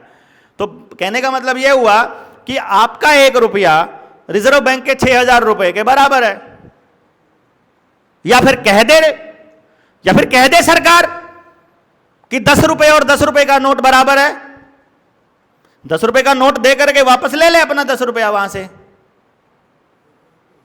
अभी आखिर में ले लेंगे ये बात का सवाल, एक क्वेश्चन बस दलाल साहब के पूरे हो जाएं, फिर आपका सवाल ले लेते हैं। बैंक का जो रिप्लाई है उसका रेगुलरली आपको दे ही देंगे। इसमें जाना चाहिए कि जेएसएम वालों को पॉलिटिकल जाना चाहिए कि नहीं जाना चाहिए। जिस दिन जनता सरकार मोर्चा बना था उस दिन हमने एक मतलब प्रस्ताव पास किया था जनता सरकार मोर्चा को बनाने वाले कुछ संगठनों ने, जिस दिन पहले दिन बैठे थे, और उसमें पहली लाइन ये थी कि जनता सरकार मोर्चा के साथी टॉर्च बियरर का काम करेंगे। टॉर्च बियरर मतलब वो दिशा दिखाने का काम करेंगे, लोगों को बताएंगे इधर झूठ है इधर सच है, ये रास्ता, आपको जो रास्ता समझ में आए वो करो। ये हमने पहले दिन तय किया था। दूसरी चीज तय हुई थी कि जनता सरकार मोर्चा का वो व्यक्ति जो मंच पे बैठ करके भाषण देता है वो कभी चुनाव नहीं लड़ेगा, और अगर वो चुनाव लड़ रहा है मंच पर बोलने वाला तो वो जनता सरकार मोर्चा के बिहाफ पे कभी रिप्रेजेंट नहीं करेगा, किस जनता सरकार मोर्चा को रिप्रेजेंट नहीं करेगा, फिर वो पॉलिटिकल विंग अलग हो जाएगी, फिर वो जनता सरकार मोर्चा नहीं है। ठीक है बात, कोई डाउट? और ये नहीं है कि हम उससे भाग रहे हैं, आई बात समझ में? हमें पॉलिटिकल भी तो हमारे को विचार बनना जरूरी है ना, पर अभी पॉलिटिकल विचार बनने वाले अभी ना लोग हैं हमारे पास, ना उस तरह की मानसिकता है, ना हम उतना परिपक्व कर पाए। अभी तो हम नर्सरी में भी नहीं है राजनीति की क्लास में हमारे साथी। मेरा तो इलेक्शन मैनेजमेंट का काम रहा है, तो मुझे तो मालूम है कितने बड़े घाघ होते हैं ये लोग, किस तरह से चलते हैं। तो आप लोग इस पे इतना समझिए कि अभी जनता सरकार मोर्चा का कोई भी ऐसा चेहरा जो फेस है, हमने इसको इसलिए रखा था कि मान लो अब मैं हूँ, ज़्यादातर मंचों पे रहता हूँ और आप लोगों के बीच इंटरेक्शन रहता है, और कल को इन सारे लोगों की भावनाओं का इस्तेमाल करके और इन लोगों का इस्तेमाल करके अगर मैं कल को चुनाव लड़ के चला जाता हूँ, तो फिर वहाँ जाने के बाद आपने आज तक तो किसी ना किसी का तो साथ दिया ही होगा ना। एमएलए एमपी का कभी तो साथ दिया है ना आपने, सरपंच का भी दिया होगा, नगर परिषद में भी किसी को दिया होगा। आप सरपंच बनने के बाद या एमएलए बनने के बाद, विधायक बनने के बाद आप उसके पास जाओ, आमदार खासदार बनने के बाद, तो वो पता है क्या जवाब देता है? भाई सिस्टम से करना पड़ेगा जो भी होगा। मतलब पहले वो कह रहा है आपके सब काम होंगे, लेकिन बनने के बाद कहता है सिस्टम से होगा, और सिस्टम तो अंग्रेजों का बनाया हुआ है। तो रावण के राज में अगर राम भी राज करे, रावण की बनाई हुई व्यवस्था में अगर राम भी राज करेगा ना, तो वो रावण के हिसाब से ही काम करेगा। तो यहां पर आपका कितना ही ईमानदार आदमी हो जनता सरकार मोर्चा से, अगर उनकी व्यवस्था में जाकर के उस व्यवस्था में घुसता है तो वो वैसे ही काम करेगा जैसे व्यवस्था उन्होंने बना रखी है। इसीलिए अपना जो मुद्दा है वो व्यवस्था परिवर्तन ही है, कि हम लोग उस व्यवस्था को ही बदलना चाहते हैं। अभी ताकत आमदार खासदार को दे रखी है, हम व्यवस्था चाहते हैं आखिरी आदमी के पास, आखिरी वोटर के पास ताकत आए, गांव के पास ताकत आए। तो अपनी लड़ाई तो ये है ना। इस बीच में अगर हमको ये लगता है कि हम लोगों को पावर में भी हमारा आदमी बैठा हो, अगर मान लो आमदार खासदार भी अपना ही बैठा हो, तो कम से कम पुलिस को बोल देगा डंडे नहीं मारने हैं इनको, और डंडे मारने तो हल्के मारने हैं। इतना तो बोल ही सकता है ना। तो इसलिए हमारा नुकसान नहीं है अगर हमारे बीच का आदमी वहां जाता है, तो मैं ये कह रहा हूं खाली, समझ गए ना। तो मतलब भागने की भी जरूरत नहीं है, और इस कॉन्सेप्ट को समझना कि हम क्यों किसी के साथ या किसी के खिलाफ हो रहे हैं। अगर कोई व्यक्ति न्यू वर्ल्ड ऑर्डर के खिलाफ बोल रहा है, अगर पूरे षड्यंत्र को समझता है, और अगर वो षड्यंत्र पे कुछ करने के लिए तैयार है, और आपको वो प्रॉमिस भी कर रहा है और मंचों से बोल रहा है चुनाव से पहले अगर उस षड्यंत्र के खिलाफ, तो फिर हमें उस आदमी का साथ देने में भी कोई दिक्कत नहीं होनी चाहिए, वो कोई भी है। क्योंकि मंच से बोलना ही बड़ी बात होती है इस षड्यंत्र के खिलाफ ना, राजनीतिक पार्टी के आदमी के लिए। वो जीते हारे वो अलग बात है, लेकिन वो बोल रहा है तो उसके उस करेज को सम्मान हमको देना चाहिए और उसकी मदद भी हमको करनी चाहिए।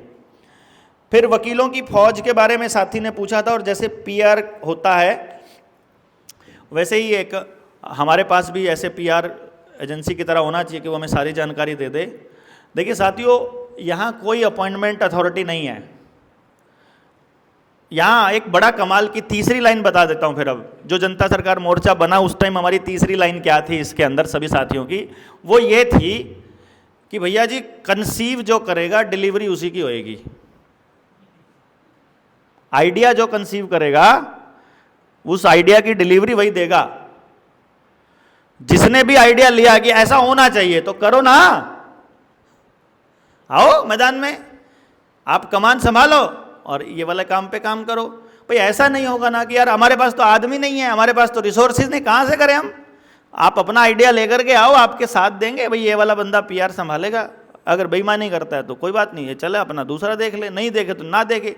अपन तो राम भरोसे चले हैं, अपना कुछ नहीं है यहाँ पर, ठीक है ना।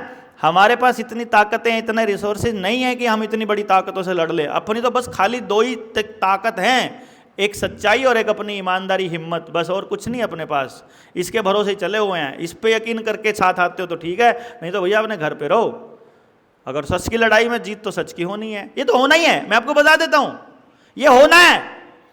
समाज हो, दुनिया हो, आपका मतलब आपका जीवन हो, आपका रिश्ता हो, राजनीति हो, शिक्षा हो, मतलब कुछ भी हो जीवन के अंदर, वो हमेशा ईसीजी चेक करो अपनी, आप शेयर मार्केट चेक करो, आप इधर कोई पत्थर फेंक के देखो पानी में, लाइट वेव के फोटोन का ट्रैवलिंग देखो, वेव का ट्रांसमिशन देखो, तो हमेशा ऐसे मिलता है, एक बार ऊपर एक बार नीचे। कोई भी चीज़ आगे बढ़ेगी, एक बार ऊपर जाएगी, एक बार बिल्कुल नीचे जाएगी, फिर ऊपर जाएगी।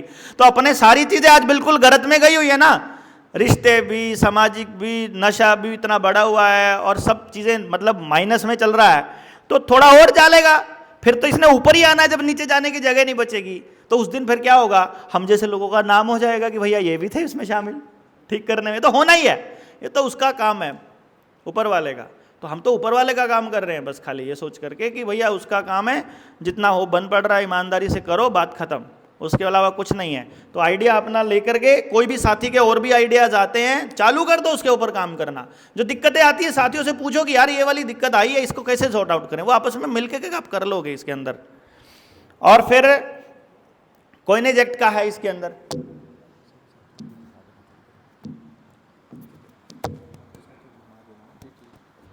अभी एक क्वेश्चन आया है, स्ट्रेटजी क्या रहेगी। मैंने स्ट्रेटजी बता दी ना, अभी कर्जे वाली स्ट्रेटजी मैंने बता दी, बाकी की स्ट्रेटजी मैं बताऊंगा आखिर में, जब कोई रिकॉर्ड नहीं कर रहा होगा तब बताऊंगा।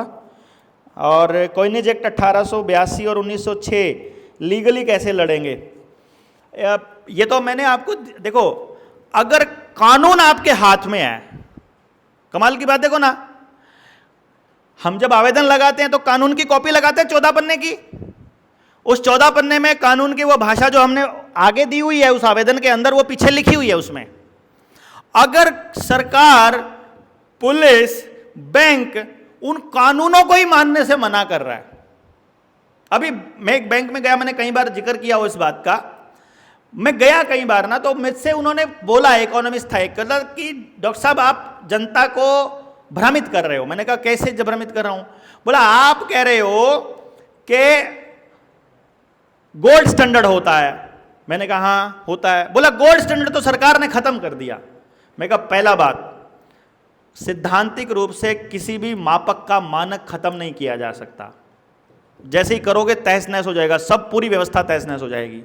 दूसरी बात, एक सेकंड के लिए हम ये मान लेते हैं कि जो तुम कह रहे हो वो सरकार ने कर दिया, वो कानून दिखाओ।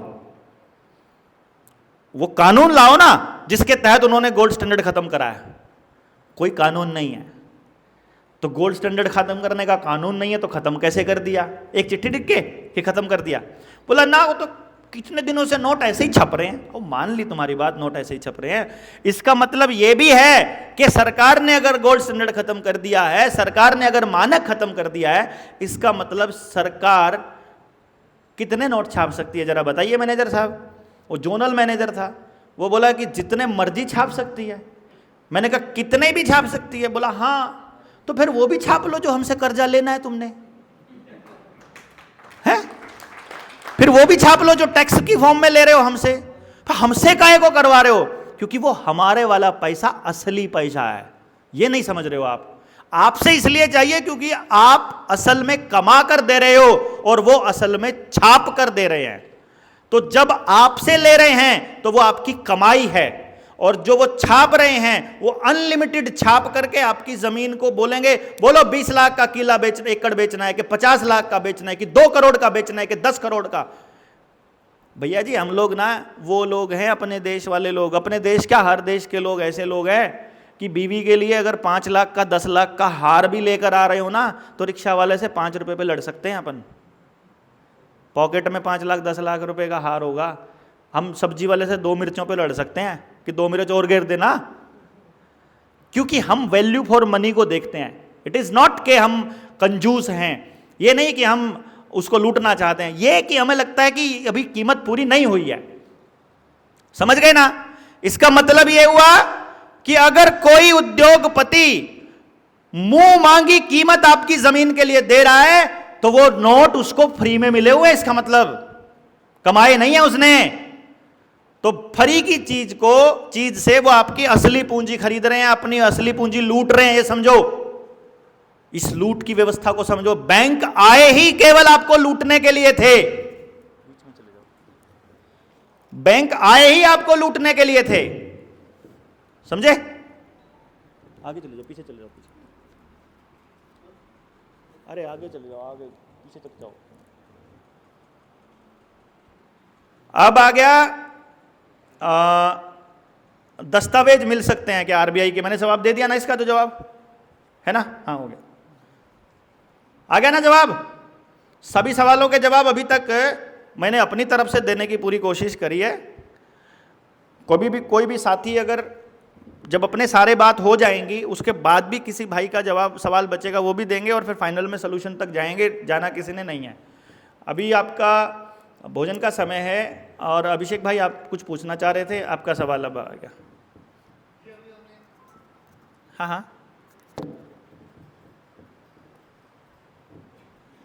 अभी हमने 2 विषयों पे अभी थोड़ी कंट्रोवर्सी की स्पष्टीकरण चाहिए था।